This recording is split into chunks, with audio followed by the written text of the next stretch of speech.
Hello, this is my review of the 2016 Kia Soul EV after 3 months of having it.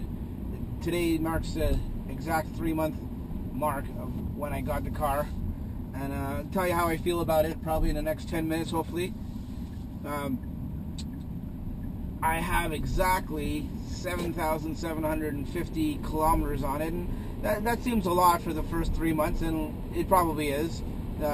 A little over the average. You know, I mean, I've driven a car quite a bit since I've got it.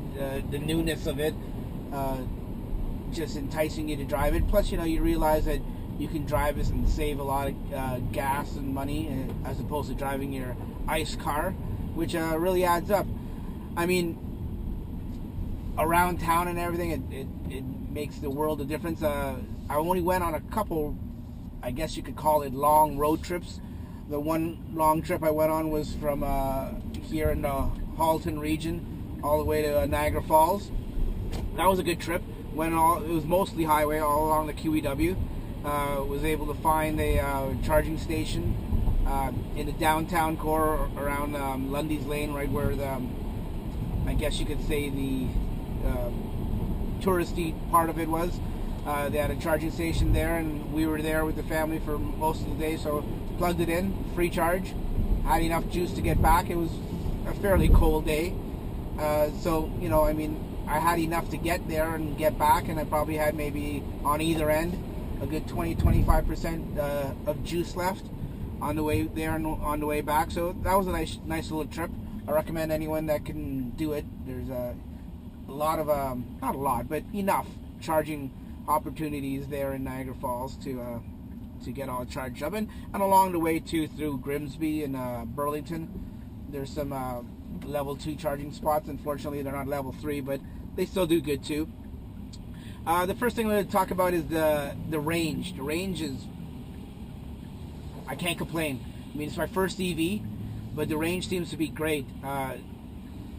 If it's just city driving, like I was saying, running errands to and from places around town, I get well over 150 in the summer, good maybe 160 kilometers.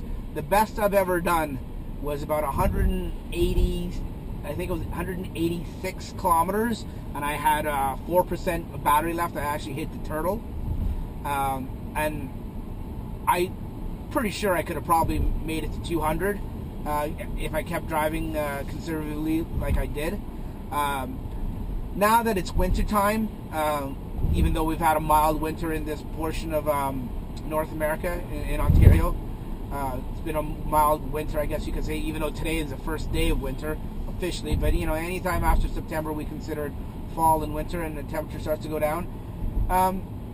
I've gotten on a full charge in the morning, anywhere from 130 to 140, depending on how much heat I use, on the GOM, I guess you can call it, as most people refer to it online.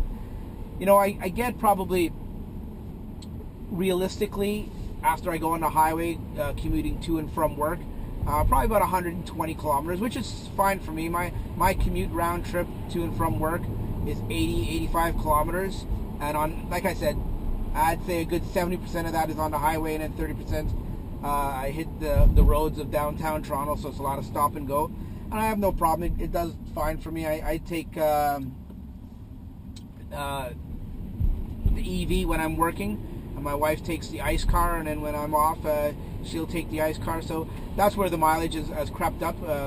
We've actually put a lot less on our ICE car since we've got this in September. It's like we barely even drive that car anymore.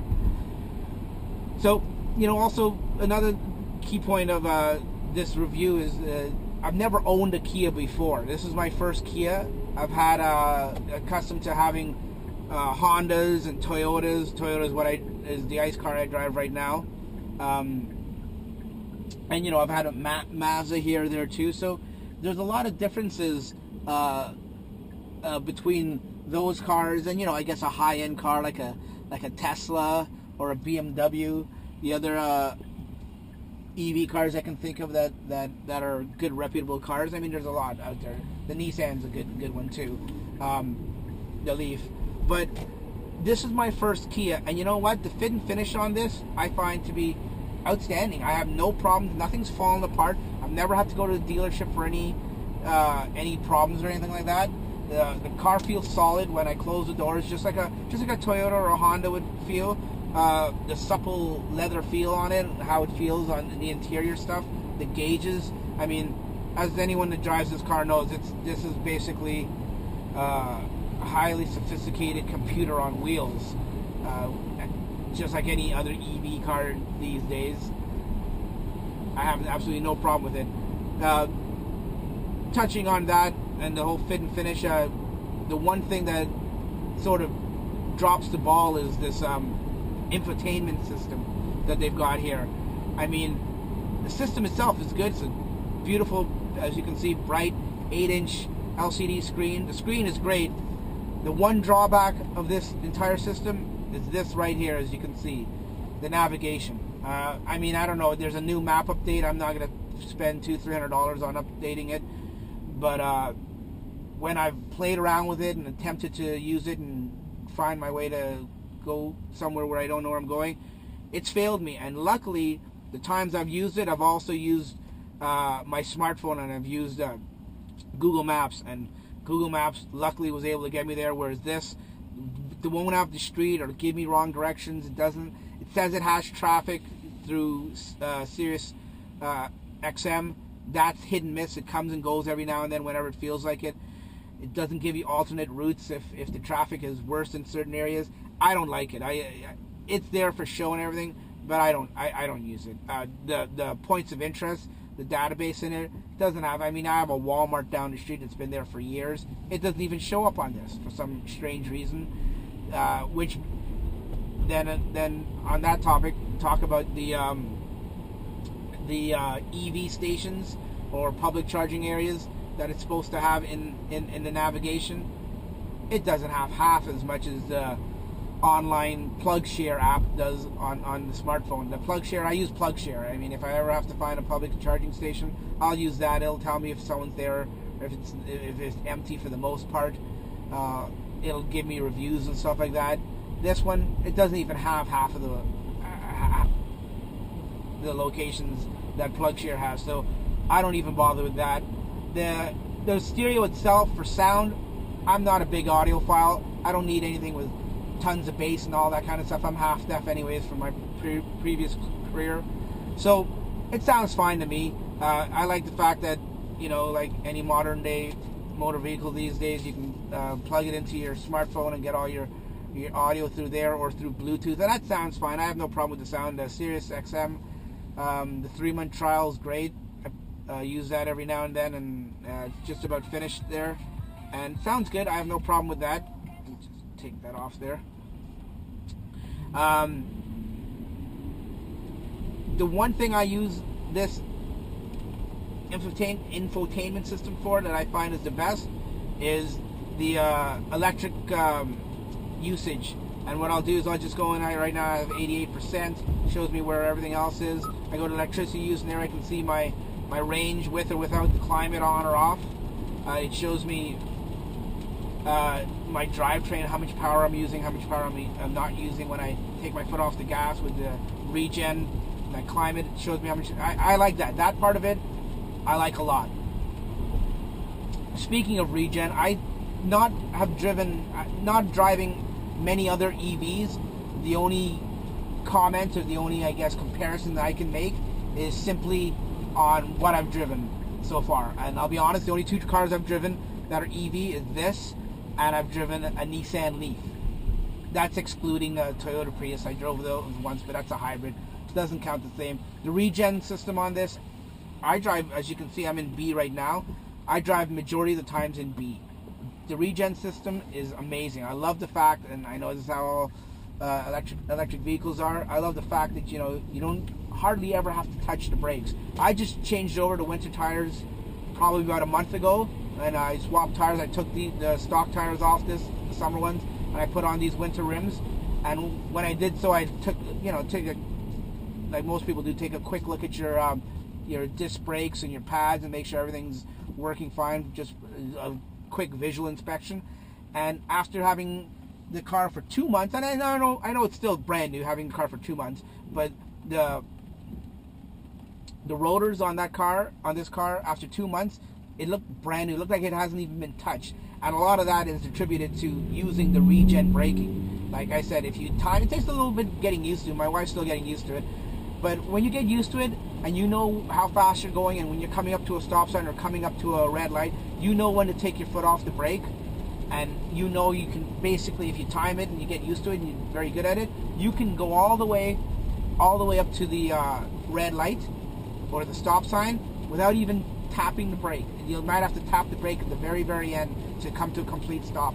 And it's great. I mean, to know that I won't have to do a brake job for at least 100,000 kilometers or more, if all goes well, and I'm only leasing this, so I won't even have to worry about that. It's a short-term lease. I don't use the Regen B mode on the highway. I'll say that. Now, I know there's different discussions on the internet on how and why and whether you should. I just feel myself that I don't need to use it. I think it actually, when I'm on the highway, I put it into D, and I find that, just to keep my maintained speed, and I don't go crazy on the highway. I try to conserve energy, so I'm anywhere between 100, maybe 105. I try to keep it in that range. But I find that, I think to myself, and I could be wrong, and leave a comment in the bottom if you think I'm wrong, that when I'm in B and I'm on the highway and I'm trying to sustain that 100 to 105 kilometers speed, if I just take my foot off the brake for any little bit of time, because there's a car in front of me or traffic starting, you're going to get a big loss in speed, and you're going to just have to press the brake, the gas, to recoup that speed to get back up to that proper speed. So I'd rather just put it in D. I keep it in eco mode, and it'll eventually, it'll maintain that speed a lot better. So that's why I like doing that. One cool thing I like about it, this car, in the little time that I've had in the 3 months, is I've had an opportunity having it in the end of September where the weather was still warm. I was able to try out the cooled seats, and I know, like I said, this day and age, a lot of new cars have this kind of features that I'm not accustomed to. So it might sound like I'm all gung-ho and praising this. Some people hearing this might think, that my 2010 car has this. Well, my other ICE car, like I said, is a Toyota. It's a few years older. Didn't have that. So I find these cool little things like the air-cooled seats. That's a great feature. And like I said, I was able to use it a little bit in September while the weather was so warm. And now with the heated seats, they warm up nice and quick. I like the fact that unless it's really cold, you can just keep the heated seats on, and you don't even have to use the climate. Conserve some more energy, just not using the actual heater. This is the luxury model, the Plus model, so it has the heater pump, which makes a big difference from what I understand. I haven't had the other one, so just from what I hear on paper and doing my research, it makes a big difference in the efficiency of how it distributes the heat, which is a good thing. The other good thing is I like the fact that Kia they were smart about it. They put in this driver-only mode. I use that when I'm commuting by myself, and keeps me warm when I need to keep warm, and like the whole reason they put it in. You don't need to have that the other person, the other side or the back, heating that up for absolutely no reason. I've had this car for three months, like I said, and I have no problems with it. I think I'm sold. You can consider me, I've drank the Kool-Aid on EVs.